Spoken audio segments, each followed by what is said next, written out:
सिद्धार्थ अग्रवाल जी। राधे राधे। राधे राधे महाराज जी। महाराज जी, आप कह रहे हैं कि खुद पर संशय, डर, स्ट्रेस, डिप्रेशन से बाहर कैसे निकला जाता कौन किसका हाँ, खुद को जानते ही नहीं तो खुद पर संशय क्या है? खुद को जानते हो क्या? खुद को जान जाओ तो सब समस्याएं ही खत्म हो जाए। आप भगवान के स्वरूप हैं। आप विमुख होकर के अपने को मनुष्य शरीर में आसक्त कर लिए हैं। मनुष्य शरीर की आवश्यकताओं की पूर्ति करने के लिए हम जब उतरे भोगों में तो इतनी आवश्यकताएं बढ़ा ली कि आपसे उन आवश्यकताओं की पूर्ति करते करते खुद को भूल करके इतनी बड़ी गलतियां बन गई कि मन मलिन हो गया। तो वही मन ओवर थिंकिंग, ज्यादा सोच में, गलत सोचों में, जरा सी बात में भी भय कर बैठना, जरा सी बात में संशय हो जाना, अब ये सब दुख के कारण है। बिना अध्यात्म के इस दुख को तो दूर किया नहीं जा सकता। इसलिए भोगेश्वर प्रसक्ता नाम तयापहत चेतसाम व्यवसायत्मिका बुद्धि समाधो न विधीयते। जो भोग और ऐश्वर्य में रत बुद्धि है, जिनका चित्त अपरित हो गया है भोगों में, वो भगवान की तरफ चलना ही नहीं चाहते, भगवत प्राप्ति करना ही नहीं चाहते, तो उनको सुख कहाँ से मिले, शांति कहाँ से मिले? जितना भोग भोग लिए हो, किसी में शांति मिली क्या? और भोग भोग लो, क्या है ना है? जीवन व्यर्थ हो जाना है, कुछ मिलना तो है नहीं।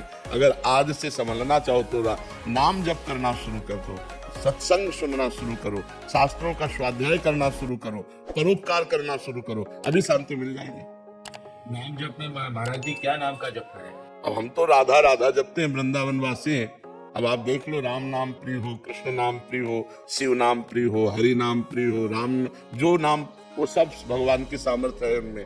हमें तो गुरुदेव ने जो राधा नाम दिया, तो राधा राधा राधा राधा नाम हमारा जीवन है। आपसे आकर्षित होकर के हम पति पत्नी आपका दर्शन लाभ लेने आए हैं। तो नाम जप करो, अध्यात्म में आओ। बिना अध्यात्म में आए सुख नहीं प्राप्त होगा भाई। ये जन्म मरण का दुख तो बना ही रहेगा। जब तक आप अपने स्वरूप का बोध नहीं प्राप्त करते या भगवान की भक्ति नहीं करते, तब तक मंगल नहीं हो सकता। बात पक्की समझ लो। चाहे अरबों रुपया बैंक में जमा कर लो, चाहे विश्व की सुंदरियां भोग लो, चाहे विश्व का सब वैभव एकत्रित कर लो, स्वप्न में भी शांति नहीं मिल सकती। शांति तभी मिलेगी जब परमात्मा बोध हो या भगवान के चरणों की भक्ति हो। दो में एक तो होना ही चाहिए। तो नाम जप करो, भगवान की आराधना करो, 4 रोटी में से 1 रोटी दूसरों को देने की कोशिश करो, परोपकार करो, तब मंगल होगा। जी? आजकल ओवर थिंकिंग बहुत ज्यादा बढ़ गया है। क्योंकि जब अब सच चिंतन नहीं तो असत चिंतन ही तो होगा। मन फंसा करके तुम्हें दंड नहीं देगा, तुम मनमानी आचरण कर रहे हो तो देखो कितना पाप किया। उस पाप का क्या प्रायश्चित किया? तो इनको जलाएगा नहीं और क्या करेगा?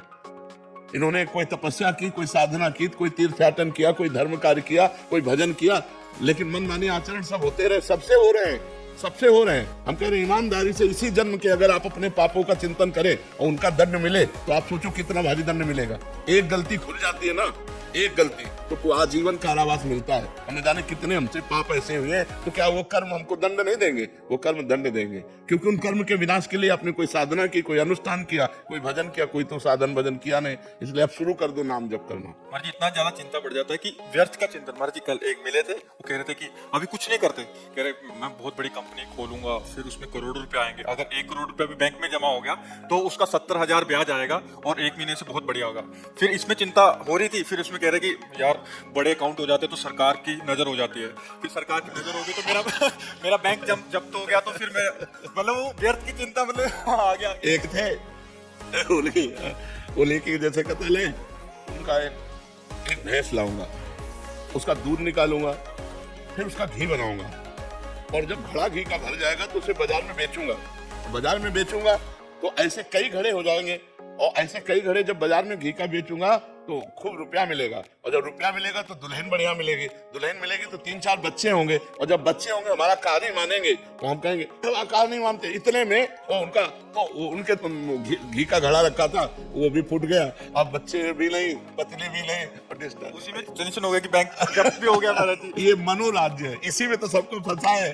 संसार को यही मनोराज्य ही तो फंसा है। इसी से हटा करके भगवान के चिंतन में लगाना चाहिए, भगवान का नाम जप करना चाहिए। नाम जप नहीं करोगे तो इसी में फंसा है। इतना बैंक बैलेंस हो गया, और इतना हो जाए तो इतना हो जाए, ऐसा हो जाए, वैसे इसी में फंसा है। और इतना सोचते सोचते मर जाता है, होता कुछ नहीं, मर गया। जो मनुष्य जीवन इतना कीमती मिला था भगवत प्राप्ति के लिए, ब्रह्म बोध के लिए, वो भी हाथ से निकल गया। सुअर, कुत्ता, पशु पक्षी, नाना प्रकार की योनियों में से जाना होता है।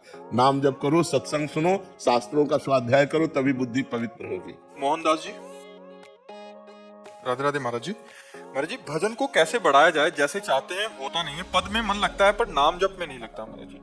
पद भी तो भगवान की परम पावन लीलाओं से युक्त है, पर उनको गाए तो तन्मयता पूर्वक गाए। जैसे स्वामी जी के केलीमाल जी के जो पद हैं, तन्मयता पूर्वक गाए।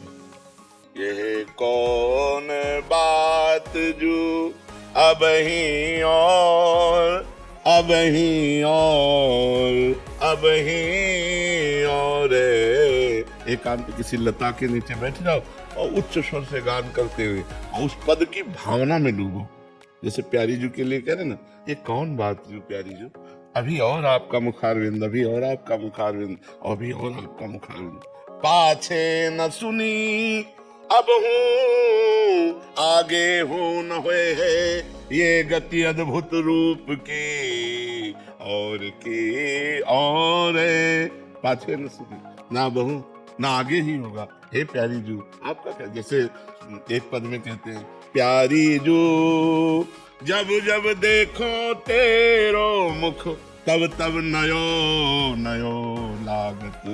अब उसी रूप की भावना करें, प्यारी जू के रूप की भावना। तो ये पद सीधे निकुंज रस में डुबाते हैं, सीधे प्रिया प्रीतम के प्रेम रस में डुबाते हैं। तो ऐसा नहीं कि अगर हम मंत्र जप नहीं कर रहे, नाम जप नहीं कर रहे, पद गायन कर रहे तो भजन नहीं है। नहीं, यही रसिकों का भजन है। पद गायन करते हुए श्यामा प्यारी कुंज बिहारी में डूब गए, रात दिन इन्हीं पदों को गुनगुनाओ और कुछ ना करो तो देखो निकुंज रस में प्रवेश हो जाएगा, प्यारी जी की सेवा का अधिकार प्राप्त हो जाएगा। क्योंकि ये पद सर्व समर्थ प्रियालाल की रसमयी लीला जो योगिंद्रों मुनिंद्रों के लिए दुर्लभ है, जो ब्रह्म रुद्र शुक नारद भीष्म मुख्य ही रालक्षितो न सहसा पुरुषस्य तस्य सद्यो वशीकरण चूर्ण मनंत शक्तिम तम राधिका। किशोरी जी ऐसे अनंत ब्रह्मांडों के स्वामी श्री लाल जी को अपने प्रेम के अधीन किए हुए हैं। तो उस प्रेम अधीनता का भाव पदों में गाया गया है। तो जब हम पद गायन करते हैं तो प्यारे जी को सुख मिलता है और प्यारे जी हमें अपनी सेवा में ले लेते हैं। तो पद को न्यून भाव से ना है देखे कि हम मंत्र जप कर नहीं पा रहे तो पद गायन कर रहे हैं तो इससे पता नहीं क्या होगा कि नहीं होगा। हमारी चतुरासी जी के पद फल स्तुति में लिखा है, 84 हरिवंश कृत पढ़े सुने निशिभोर, छुटी 84 भ्रमंते निरखय जुगल किशोर, निरखय जुगल किशोर, भोर अरुणे न जाने, पिए रूप रस मत भयो, कछु मन ही नाने, प्रेम लक्षणा भक्ति हो यही आनंदकारी, अरु वृंदावन वास सखी सुख के अधिकारी, कुंज महल की टहल सुख दंपति संपत्ति पाई है, जैसे रूप लाल हित प्रीति सो जो 84 गाय। केवल गायन का फल है कुंज महल की टहल सुख, दंपति छुट 84 भ्रमंते निरखे जुगल किशु। प्रियालाल की लीला तो कथा मृतम तत्व जीवनम, भगवान की जो चर्चा है वो तो वही आनंद देने वाली। फिर ये तो प्रियालाल का प्रेम रस है, ये तो और अद्भुत गाढ़ रस है जो योगिंद्रों मुनिंद्रों के लिए भी दुर्लभ रस है। श्री हरिवंश महाराज जी, महाराज जी 2 साल पहले आपसे जुड़ने के बाद भजन मार्ग को जाना और भगवत प्राप्ति के मार्ग पर आपकी आज्ञा अनुसार चलने का पूर्ण प्रयास कर रही हूँ। सब कुछ ठीक चल रहा था, परंतु कुछ समय पहले पति का धर्म विरुद्ध आचरण के बारे में जानने के पश्चात हृदय बहुत विकल हुआ और निरंतर चिंतन उसी विषय का होने लगा, जिसके कारण दैनिक दिनचर्या तो दूर गंभीर ओवर थिंकिंग डिप्रेशन के लक्षण आ गए। मैं इससे उभर पाने में पूर्ण असमर्थता का अनुभव कर रही हूँ। मेरा चिंतन भगवान से हटकर निरंतर इस बात पर स्थित हो गया। महाराज जी, क्या ये अंतिम गति में बाधा उत्पन्न करे? बहुत बड़ी बात है, बहुत बड़ी बात है। कोई किसी का पति नहीं है, कोई किसी की पत्नी नहीं है, कोई किसी का पुत्र नहीं। अगर अपने धर्म से कोई चलता है तो हम धर्म पालन के लिए उसका सहयोग करते हैं, और अधर्म से चलता है तो अंदर से संबंध हटा दें, नहीं तो ममता से ही तो नाश होता है। और भगवान कहते सबकी ममता ताग बटोरी, मम पद मनहि बांध बर डोरी। मान लो पति दुराचार में स्थित हो जाए तो तुम्हारी बुद्धि इसी बात से विकल हो जाएगी कि हमें छोड़ दिया, हमारा संबंध शिथिल हो गया, वो दूसरे से संबंध कर रहा है। अब आपका जो संबंध भगवान का था उस पर ध्यान ही नहीं दे रहे कि भगवान ने हम पर कृपा की, चलो पिंड छूटा, वो संसार के भोगों के लिए दूसरे को वर्ण कर रहा है, मुझे भगवान संयम से रखकर अपनी तरफ घसीट रहे, तो आनंद आ जाए। अभी आनंद आ जाए कि छोड़ो, तुम्हें तो छोड़ना ही था, आज नहीं तो कल छोड़ देते हमें, क्योंकि कौन मेरे साथ जाता। आज हमें छोड़ दिया तो मेरी समझ में आ गया कि कोई मुझे प्यार नहीं करता, प्यार करने वाले एक भगवान है। चलो अच्छा हुआ कि तुमने सही आईना हमें दिखा दिया कि कोई मेरा नहीं है। अगर ये सद्भाव लाओ तो अभी भजन और बढ़ जाए कि हे भगवान अब तो आपके सिवा कोई है नहीं। और जब पति प्रियता जागृत होगी तो ये होगा कि देखो ये हमको छोड़कर दूसरे की तरफ, तो फिर सारी बुद्धि उधर ही चली जाएगी और राग द्वेष में फंस कर ये जन्म बर्बाद हो जाएगा और कुछ नहीं। जिसका पत्नी में राग है उसको अगला जन्म स्त्री का मिलेगा, जिसका पुरुष में राग है तो जहाँ राग है वही जन्म। तो काहे को जन्म, हम भगवान की तरफ बढ़े, ये प्रपंच की तरफ बढ़े, और कोई किसी का नहीं है। बिल्कुल सच्ची समझो, भोगी पुरुषों को कभी किसी से प्यार नहीं होता, केवल भोग से प्यार होता है। उससे अच्छी उसको तीसरी मिल जाए तो तीसरी से प्यार करेगा, चौथी मिल जाए तो चौथी से प्यार, उसको किसी से प्यार नहीं, उसको अपने इंद्रिय भोग से प्यार है। तो ऐसे लोगों से क्या प्यार करें?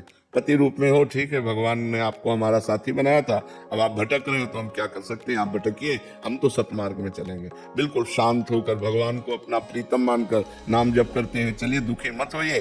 अगर दुखी होगी तो फिर कई गंदे रास्ते निकल जाते हैं। मन कहेगा अच्छा तुम जा रहे हो गलत, तो फिर अब हम भी गलत हो रहे हैं।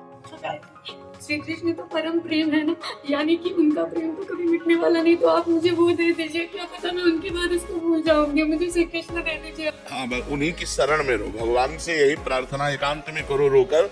वो बड़े कृपालु हैं, हाँ वो बहुत करुणा करते हैं। मेरे अंदर बिल्कुल पेशेंस नहीं बचा, मेरे को श्री कृष्ण चाहिए। और अगर वो नहीं मिलेंगे तो मुझे कौन प्रेम। हाँ, खूब नाम जप करो, खूब नाम जप करो।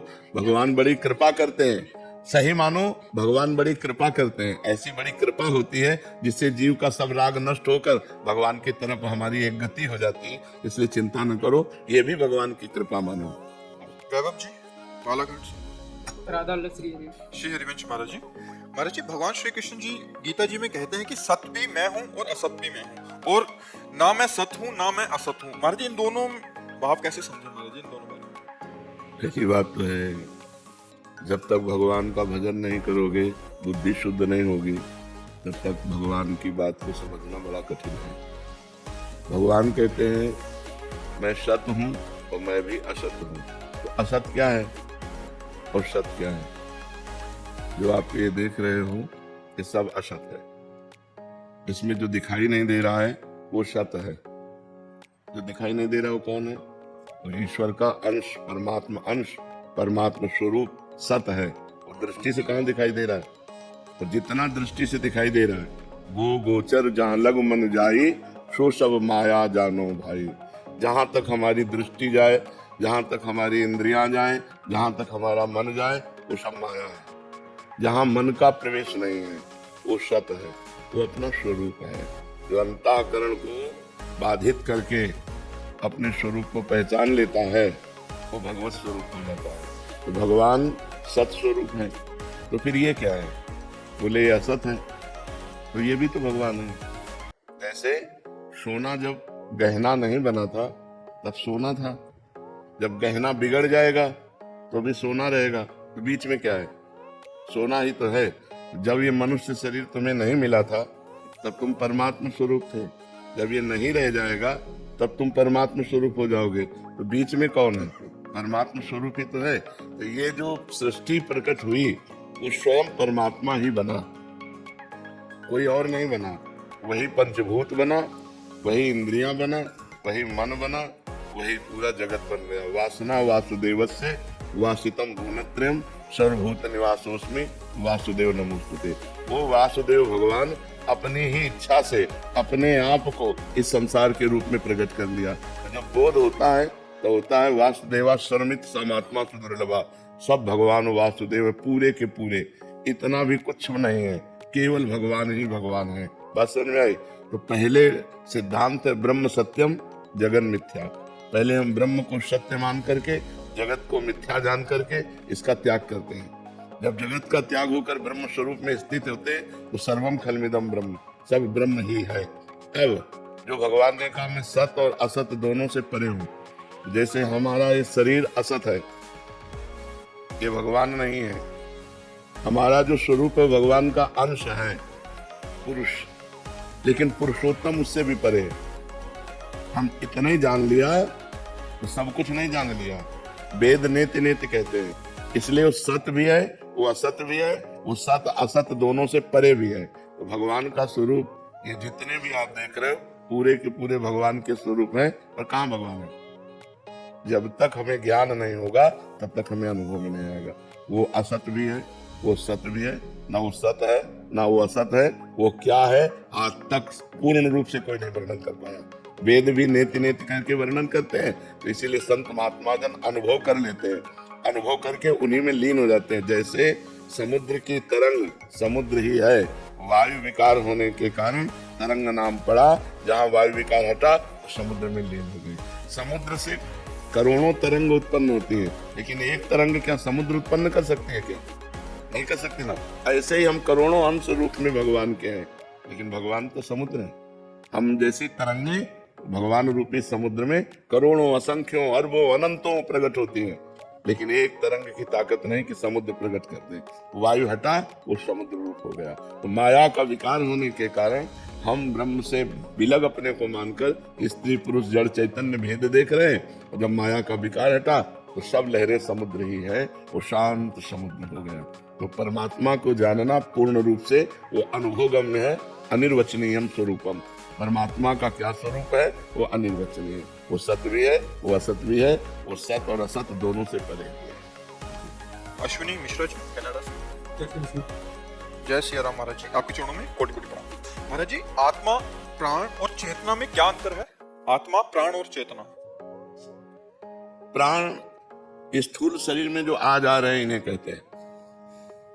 ये 5 प्रकार के होते हैं, प्राण, अपान, व्यान, समान, उदान। इनके द्वारा 5 भौतिक शरीर का संचालन होता है। जो चेतना है वो ईश्वरीय शक्ति, जो हम भगवत अंश है, उसी से विषय का आकर्षण इंद्रियों में, इंद्रियों को शासन में लेने वाला मन, मन को प्रकाशित करने वाली बुद्धि, और जो बुद्धि को चेतना प्रदान करती है वो परमात्मा से होती है। वही परमात्मा हमारा स्वरूप है, वही परमात्मा स्वरूप हमारा है। तो हमारी आत्मा ही चेतनता प्रदान करती है, आत्मा ही भगवत स्वरूप है, और ये प्राण केवल शरीर का संचालन करते हैं। प्राणों के द्वारा शरीर का संचालन होता है, प्राण, अपान, व्यान, उदान, समान। और जो चेतना है वो आत्म तत्व से प्रकाशित होती है, जो बुद्धि को प्रकाशित करती है। सबकर परम प्रकाशक जो है, जो सबको प्रकाश प्रदान करती है, चेतना प्रदान करती है, वो हमारी आत्मा है। और आत्मा ही परमात्मा, इसमें किंचन मात्र भेद नहीं है। समझ पा रहे हैं? विश्वास पुराना जी, हरिदास। राधे राधे महाराज जी। महाराज जी, नाम जप के दौरान अगर मन भटक रहा हो लेकिन भक्त का भाव सच्चा है, तो क्या भगवान उस जप का फल देते हैं, उसको स्वीकार करते हैं? भाव सच्चा ना हो तो भी फल प्राप्त होता है। हमने कई बार सत्संग में बताया कि जैसे अग्नि में दाहिका शक्ति है, तो हम प्यार से छुएं, श्रद्धा से छुएं तो जला देगी, अश्रद्धा से छुएं तो जला देगी, भूल से छू जाए तो जला देगी, क्योंकि उसमें दाहिका शक्ति है। ऐसे भगवान के नाम में पापनाशक, कारण शक्ति, सुख प्रदान करने वाली, भगवान को अधीन करने वाली अनंत शक्तियां विराजमान है। तो इसीलिए गोस्वामी तुलसीदास जी ने कहा, भाव कुभाव अनख आलसहु, नाम जपत मंगल दिसि दसहु। भाव से जपो या कुभाव से जपो, श्रद्धा से जपो या अश्रद्धा से जपो, तुम्हारा मंगल दसों दिशाओं में होगा। प्रारंभ में सबका मन भजन में नहीं लगता, भजन करते करते, अभ्यास करते करते हमारा मन भजन में लगने लगता है, और जब मन भजन में लगने लगता है तो मन पवित्र हो जाता है। जब मन पवित्र हो जाता है तो उसे भगवदानंद मिलता है। निर्मल जन मन सो मोहि पावा। जहां उसे भगवदानंद मिला, विषय आनंद छूट गया। विषयों का आनंद का आकर्षण जहां छूटा, भगवदानंद मिला, तहां वो जीवन मुक्तता की तरफ बढ़ जाता है, वो भगवत प्राप्ति की तरफ बढ़ जाता है। इसलिए किसी भी साधक को उबना नहीं चाहिए, उकताहट नहीं होनी चाहिए, जल्दीबाजी नहीं होनी चाहिए। धैर्य पूर्वक नाम जप करे और मन से लड़ता रहे। मन गलत संकल्प करेगा, गलत जगह ले जाना चाहेगा, गलत क्रियाएं कराना चाहेगा, गलत दृश्य देखना चाहेगा, तो हमको बहुत सावधान रहना है। सबसे ज्यादा साधक को सावधानी एकांत में रखनी है। जब वो अकेला हो, एकांत लेटा हो, बैठा हो, उस समय उसको बहुत सावधान रहना है। तो एकांत पाकर अधकचरे योगी के ऊपर मन अपना हावी होता है, और हावी होकर उससे गलत चिंतन कराता है, गलत दृश्य दिखाने की चेष्टा करता है। जैसे मोबाइल है, एकांत में है आप, बहुत आप नाम जप कर रहे हैं बहुत, लेकिन वो मन आपको जबरदस्ती मोबाइल खुलवाएगा, तो गलत दृश्य देखने के लिए विवश करेगा, गलत संकल्प करेगा, गलत क्रियाएं करने के लिए विवश करेगा। जिस साधक का एकांत पवित्र है, वो साधक का जीवन पवित्र है। समाज में तो सब होश में रहते हैं, हमारा जो होश उड़ाता है मन, वो एकांत में होता है। तो एकांत में मन हावी होकर अपनी मनमानी कराना चाहता है, इसलिए उसकी एक भी बात न माने। एकांत में बहुत सावधान होना चाहिए। जब अकेले कमरे में बैठे हों या शयन करने जा रहे हों, उस समय बहुत सावधानी की जरूरत है कि मन हम पर हावी होकर कोई गलत क्रिया न करा ले, कोई गलत दृश्य न दिखा दे, कोई गलत संकल्प न बना दे, कोई गलत मनोराज्य में ना ले जाए। अगर हम ऐसी सावधानी रखेंगे तो नाम धीरे धीरे खुद अनुभव कराने लगेगा कि हमको कितना आनंद प्राप्त होता है। भरत जी चंडीगढ़ से राधे राधे महाराज जी। महाराज जी, शील प्रभुपाद जी को मैंने अपना गुरु स्वीकार किया है। महाराज जी, शारीरिक रूप से वो तो अभी संसार में नहीं है, तो क्या मात्र उनके उपदेश का पालन करके और हरे कृष्णा महामंत्र का जप करके भगवत प्राप्ति का मार्ग प्रशस्त हो? हाँ, हो सकता है, हो सकता है। भगवान नाम में अपार सामर्थ्य है और संत महात्मा अंतर ध्यान जरूर हो जाते हैं, और उनकी वो सत है ना, उनकी सत्ता है, कभी अभाव नहीं होता। ना सते विद्यते भाव, ना भाव विद्यते सता।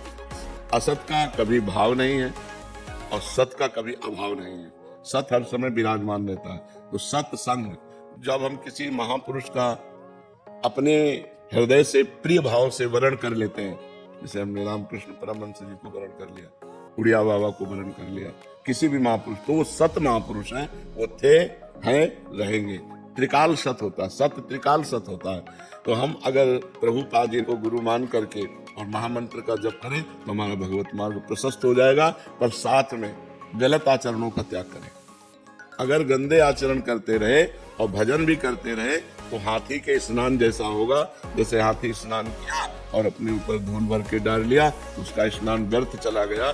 ऐसे ही यदि भोगों में, गलत आचरणों में, मनोराज्य में मनमानी आचरणों को करते रहे आप और भजन भी करते रहे, तो आपको अनुभव में नहीं आएगा। यद्यपि भजन व्यर्थ नहीं जाएगा, आगे चल करके आपकी उन्नति होगी, लेकिन वो आगे चलना अनेक जन्म संचित, पता नहीं कितने जन्म ले लेगा।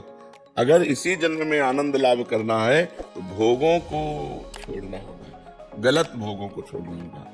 ऐसे काम वेदना आ रही, अपनी पत्नी का संयोग समय धर्म के अनुसार करे तो पाप नहीं है, लेकिन वही काम वेदना यदि पराई स्त्री की तरफ गई तो वही पाप बन जाएगा। तो पाप आचरण से बचें। हम धर्म के द्वारा धन कमा रहे हैं, उससे हमारे परिवार का पोषण हो रहा है, ये भजन करो तो लाभ मिलेगा। और अधर्म से धन कमा रहे हैं, परिवार का पोषण कर रहे हैं, दान पुण्य भी कर रहे हैं और सोचते हैं कि हमारी सदगति हो जाएगी, तो कभी नहीं, कभी नहीं। इन बातों पर ध्यान रखें। केवल नाम जप ही नहीं, साथ में उसकी परहेज भी चाहिए। सदगुरु वैद्य वचन विश्वासा, संयम यह न विषय का आशा। यदि गंदे आचरण बंद नहीं हुए तो वो पाखंड है, वो दम्भ है, वो नाटक है भजन का, वो भजन नहीं हो रहा है। बात समझ पा रहे हो? हाँ। राजेश जी भोपाल से राधे राधे महाराज जी। महाराज जी, गृहस्थ जीवन में नियम से सेवा और भक्ति में कभी कभी देर हो जाती है महाराज जी, ऐसे में कोई? गृहस्थ में सबसे बड़ा नियम रखे नाम स्मरण का। और दिनचर्या तो प्रातः कालीन जैसे 3 बजे 4 बजे उठ के। कै बजे उठते हो? 6 बजे उठते हैं। ये कोई साधना? कै बजे सोते हैं? 11 बजे। 10 बजे क्यों नहीं सोते? समय व्यर्थ क्यों करते हो? 10 बजे सो जाओ, 11, 12, 1, 2, 3, अगर 6 घंटे सो तो 4। 6 घंटे से ज्यादा सोना राक्षसी बुद्धि है, आसुरी बुद्धि है। साधक तो 4 घंटे 5 घंटे में। अब आपकी मानो गृहस्थी में क्या सेवा, मुझे तो पता नहीं। दैनिक सेवा होती है, उसमें कभी देर हो जाती है तो ग्लानि महसूस होती है कि नहीं। 6 घंटे से ज्यादा सोने का नियम ना लो। और मोबाइल और टीवी, इनसे बचने की कोशिश करो यदि भगवान की प्राप्ति के मार्ग में चलना है। नहीं तो कुछ भी खोलो, यूट्यूब पे सब देता चला जा रहा है मनोरंजन। अब मोबाइल में लग गए तो घंटों मोबाइल में लग गए। नहीं तो आओ, खाओ पियो, थोड़ा अपने परिवार से मिले और इसके बाद एकांत होकर के भगवान का स्मरण करते हुए सोए, फिर उठ करके अपनी दिनचर्या की। अगर 4 बजे उठ जाओ तो कितनी बढ़िया दिनचर्या बन जाए। अब ये 6 बजे 7 बजे सो करके जगने वाले क्या दिनचर्या करेंगे? जब भुवन भास्कर उदय होने वाले हैं, अब दिनचर्या क्या होगी? लोग तो 8-8, 10-10 बजे तक सोते हैं, ऐसा भी सुना है। 8 वैसे 6 बजे वाला तो बहुत कृपा पात्र माना जाता है महाराज। अच्छा 8, 10, 11, 12, 1, 2। तो ये तो मतलब अपने जीवन को बर्बाद करना है, अपने जीवन को बर्बाद करना है, ऐसा नहीं करना चाहिए। उत्तम बात तो यही है कि ब्रह्म मुहूर्त में जग ही जाना चाहिए, सबको जग जाना चाहिए। अब जिनकी नाइट ड्यूटी उनकी बात अलग है, नहीं तो हमें लगता है ऐसी प्रमाद स्थिति नहीं रखनी चाहिए। 2-2 बजे 3-3 बजे रात तक मनोरंजन करते हैं, फिर सो जाते हैं, 10-11 बजे तक सोते हैं। तो क्या जीवन है? पशुवत जीवन है, कोई जीवन है क्या? तो पहले तो जगना सीखो, समय से उठना सीखो, 4 बजे उठना सीखो। अब क्या है, धीरे धीरे जीवन वृद्धावस्था की तरफ जा रहा है।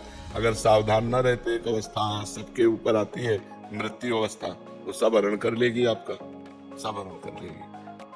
न बैंक बैलेंस जाएगा आपके साथ, न परिवार जाएगा, न ये शरीर जाएगा, तो फिर और क्या जाएगा? कुछ जाना तो है ना। जो जाना है वो कमा नहीं रहे, जाना है भजन। गृहस्थी में थोड़ी देर के लिए सेवा पाठ आदि कर ले। ये हर समय उठते बैठते चलते फिरते काम करते हुए नाम जप का अभ्यास रखें। नाम जप समर्थ साधन है और इसमें कोई परेशानी नहीं है।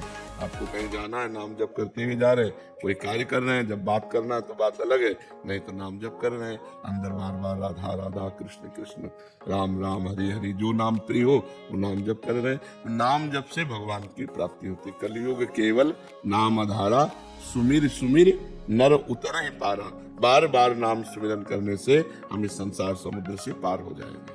समझ पा रहे आप? ठाकुर जी की सेवा में कभी कभी नियम से जो देरी हो जाती है तब दुख होता है वो। हाँ, वो प्रियता के कारण दुख होता है, लेकिन गृहस्थी में ऐसा कुछ नहीं है। जब समय मिले तब ठाकुर सेवा कर ले।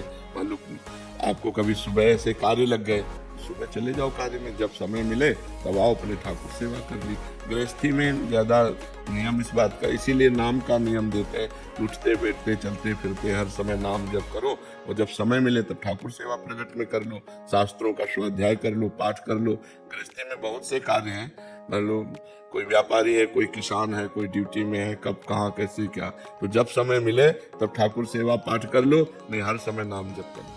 पर जी कुछ साधक जन ऐसे हैं जो मतलब आपके शरणागत हैं, वो मतलब नियमित रूप से उन्होंने अपनी दिनचर्या फिक्स कर रखी है। तो कह रहे जब आप मतलब यद्यपि जो एकदम संसार में उनको लगाने के लिए आप ये आके बोलते हैं, तो कह रहे कि थोड़ी शिथिलता आ जाती है कि महाराज जी ने बोला गृहस्थी में हो। नहीं, वो उनके लिए है। अब ये कोई अष्ट प्रहर सेवा थोड़ी करते हैं श्री जी की, लेकिन जिनको श्री जी मिली हुई है और जिनकी अष्ट प्रहर सेवा की भावना है, उनको इन बातों को सुनकर शिथिलता नहीं लानी चाहिए, उनको प्रवीणता पूर्वक करनी चाहिए।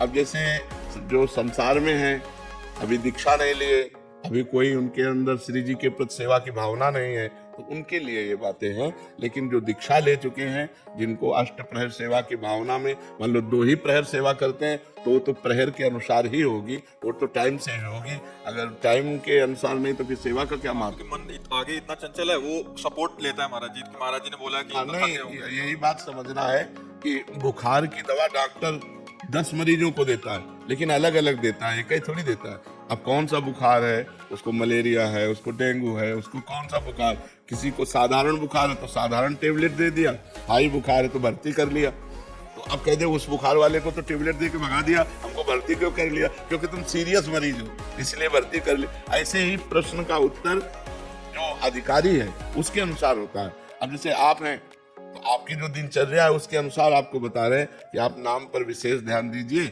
और जब समय मिले तब सेवा कीजिए। और ये जो दुख होता है कि समय से सेवा नहीं हुई, ये आपकी प्रियता है, भगवान के प्रति प्रियता है। और गृहस्थी में बहुत से ऐसे कार्य हैं, पर जो नियमनिष्ठ है, जिन्होंने दीक्षा ले रखी है, जो श्री जी की सेवा अष्ट प्रहर करते हैं, उनको इस बात में प्रमाद नहीं लेना चाहिए कि अब 12 बजे आके मंगला कर देंगे। नहीं, मंगला के समय मंगला करो और 5 मिनट 10 मिनट में करके फिर अपने कार्य में जाओ। नहीं महाराज, जब आप कहते हैं ना गृहस्थी में बहुत ज्यादा कार्य होते हैं, तो बड़ा सुख सा मिलता है। कह रहे कि हाँ, नहीं ये महाराज जी सपोर्ट कर रहे हैं। अभी चलो महाराज जी भी समय रहे हमारी। नहीं, अलग अलग है, अलग अलग। सुरजीत सिंह जी, महाराज जी मन को संतुष्टि कैसे मिलती है? परमात्मा की प्राप्ति के बाद, अन्यथा नहीं। तब लग कुशल न जीव को, सपने हो मन विश्राम, जब लग भजत न राम को, शोक धाम तज काम। आपकी कितनी अवस्था शरीर की है? 48 वर्ष में कौन सा ऐसा भोग है जो आपने भोगा नहीं? विचार करके देखो। तो क्या मन शांत हो गया? क्या मन संतुष्ट है? तो जब तक भगवान की प्राप्ति नहीं होगी तब तक ये संतुष्ट नहीं होगा। तब लग कुशल न जीव को, सपने हो मन विश्राम, जब लग भजत न राम को, शोक धाम तज काम। जब तक कामनाओं का त्याग करके भगवान का भजन नहीं होगा, तब तक मन ये शांत नहीं होगा, चाहे इसे दुनिया के भोग दे दो। एक आदमी को सब वैभव भोग सामग्री मिल जाए और वो भगवान से विमुख हो तो कभी शांति नहीं मिल सकती। और कुछ ना हो और भगवान का भरोसा हो, संतोष हो, नाम जप हो, अरे वो चैन से आराम से सो जाएगा, उसे टेबलेट नहीं खाना पड़ेगा, उसे नींद का टेबलेट नहीं खाना पड़ेगा, वो चौड़े में सो जाएगा। भगवान का भरोसा हो, हृदय में संतोष हो, नाम जब चल रहा हो, इससे बढ़िया जीवन क्या है। अब सबके हृदय में असंतोष है, सब भगवान से विमुख होने की वाली क्रियाएं कर रहे हैं, तो कहां से मन संतुष्ट होगा, कहां से मन शांत होगा। शांत तो शांत स्वरूप भगवान है, शांताकारम। और आश्चर्य की बात है, भुजग शयनम, सांप की सैया पर शयन कर रहे हैं, शांत है। सांप को देखकर शांति हो जाएगी, और शेषनाग पर शयन करते हैं, शांताकारम भुजग शयनम। तो भगवान ये दिखाते हैं कि भारी प्रतिकूलता में भी शांति तभी आ सकती है जब तुम हमारा चिंतन करोगे।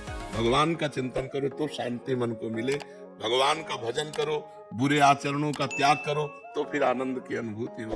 तो भगवान की तरफ आनंद मिले तो मन शांत होगा। बिना भगवान के भजन के मन शांत नहीं हो सकता, चाहे लाख उपाय कर लो, लाख भोग दे लो, थोड़ी देर राजी होगा फिर ये अशांत हो जाएगा, फिर वही नए नए भोग मांगता हुआ।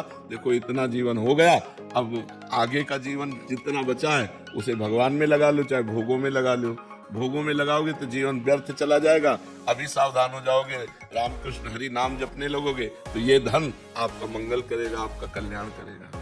प्रियंका मिश्रा जी, राधे राधे महाराज जी। महाराज जी, जब मनुष्य को उसके पूर्व जन्मों के कर्मों के हिसाब से दुख या सुख भोगना पड़ता है, तो क्या पांडवों और कौरवों को भी उनके पूर्व जन्मों के कर्मों की वजह से सुख अथवा दुख भोगना पड़ा था?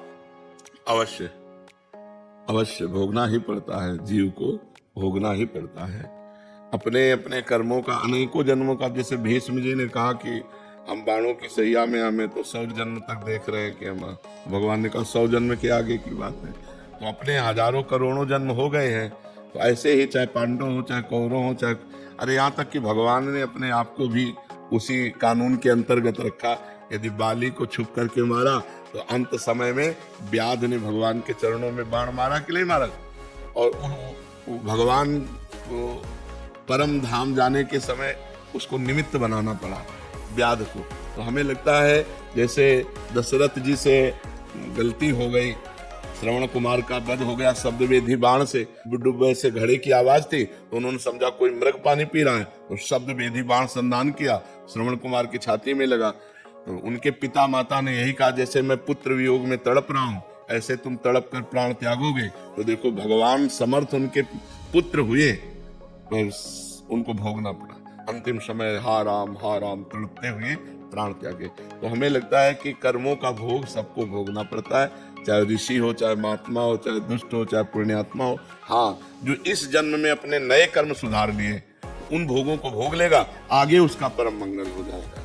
महाराज जी, युधिष्ठिर तो धर्म रास्ते थे, तो धर्मराज को नहीं भोगना पड़ेगा क्या? धर्मराज से त्रुटि हो गई मांडव्य ऋषि के द्वारा, तो उनको विदुर जी के रूप में आना पड़ा। वो तो धर्मराज जी के अंश से थे, तो हम भगवान के अंश सीधे, वो तो धर्मराज के अंश हैं और हम किन के अंश हैं? तो हमें भोगना पड़ रहा है कि नहीं? अरे वो तो धर्मराज के अंश है, हम तो भगवान के अंश है, नहीं है? तो हमको जब भोगना पड़ रहा है तो धर्मराज के अंश वाले को नहीं भोगना पड़ेगा? वो तो धर्मराज के अंश हैं, हम तो भगवान के अंश हैं, सीधे भगवान के अंश है, कोई मिलावट नहीं है। तो अब ऐसा थोड़ी कि एक ही युधिष्ठिर जी जो जन्मे तो पहली बार सृष्टि में जन्मे हो, नहीं, पीछे कई बार जन्म हो चुके हैं उनके। धर्मराज के कई बार जन्म हो चुके हैं, अरे ब्रह्मा के कई बार जन्म हो चुके हैं। राजसूय यज्ञ में एक चीता की टांग टूट गई थी, वो 3 टांगों से एक अन्न का कण लेकर बड़ी मुसीबत से जा रहा था। तो अर्जुन जी ने देखा, हाँ प्रभु राजसूय यज्ञ में सब आनंद लूट रहे हैं, बेचारा एक चीता, क्या कभी इसको सुख मिलेगा? तो भगवान ने जानते हो क्या कहा? 14 बार इंद्र बन चुका है, 14 बार ये इंद्र बन चुका है। तो अब आप विचार करो, अब आप सोच सकते हो कि इंद्र 14 बार इंद्र पद पर बैठा हुआ चीता बना हुआ, इंद्र की पदवी में महाराज नहुस और सीधे अजगर योनि में पहुंचे। तो ऐसे ही जीव की बड़ी गतियां होती हैं। तो वो तो धर्मराज के अंश से, हम भगवान के अंश से, हमें अपने कर्मों का भोग भोगना पड़ता है, तो फिर धर्मराज के अंश से क्या है? नहीं, साक्षात धर्मराज विदुर जी है कि नहीं, और कितना कष्ट भोगना पड़ा। और धर्म के अंश से युधिष्ठिर जी हैं, वायु के अंश से भीम जी हैं, तो सब भोगना पड़ता है। अवश्य में भोक्तव्यम कृतम कर्म से। अनेक जन्मों का जाल बिछा हुआ है, किस जन्म में कौन कहाँ हुआ, इसके बाद वो धर्मराज में लीन हुआ, फिर वो धर्मराज के अंश से वो युधिष्ठिर के रूप में जीव आया। तो ये बड़ी लीलाएं भगवान की, वो ये भगवान ही जान सकते हैं, पर भोगना अवश्य पड़ता है। प्रवीण जी, राधे राधे राधे महाराज जी। महाराज जी, अगर मेरी पत्नी पूजा पाठ कर रही हो तो क्या उसका फल उसके पति को प्राप्त होता है क्या महाराज जी? नहीं, उसका चिंतन, उसका भजन उसको पूरा का पूरा प्राप्त होगा। आप यदि साधन भजन करेंगे तो आपने पानी ग्रहण लिया है, आपकी अर्धांगिनी उसको प्राप्त होगा, लेकिन उसका साधन भजन किया हुआ वो चाहे आपको दे तो आपको प्राप्त हो सकता है, नहीं तो नहीं। आप चाहो या ना चाहो वो चाहेगा। जैसे आप गंगा स्नान करने गए तो उसका आधा पुण्य फल उसको मिलेगा, क्योंकि अर्धांगिनी है। पानी ग्रहण आपने किया, उसने थोड़ी आपका हाथ रखा है, आपने उसका हाथ पकड़ा है, तो पानी ग्रहण किया। तो पति का किया हुआ धर्म पत्नी को मिलता है, लेकिन पत्नी जो स्वयं धर्म करती है वो चाहे तो पति को दे, नहीं तो स्वयं में वो परमात्मा प्राप्ति के लिए समर्थ हो सकती है। तो करना चाहिए आपको। पत्नी पूजा करती है तो आप भी पूजा करो। हाँ, भक्ति महाराज जी बहुत करते हैं, लेकिन भजन आपका भजन सुनते हैं रात में नींद नहीं लगती है, 2-2 ढाई बज जाता है महाराज। भक्ति बहुत करते हैं यार, आज तक हम नहीं कह पाए भक्ति बहुत करते हैं, हमको भी संकोच लगता है।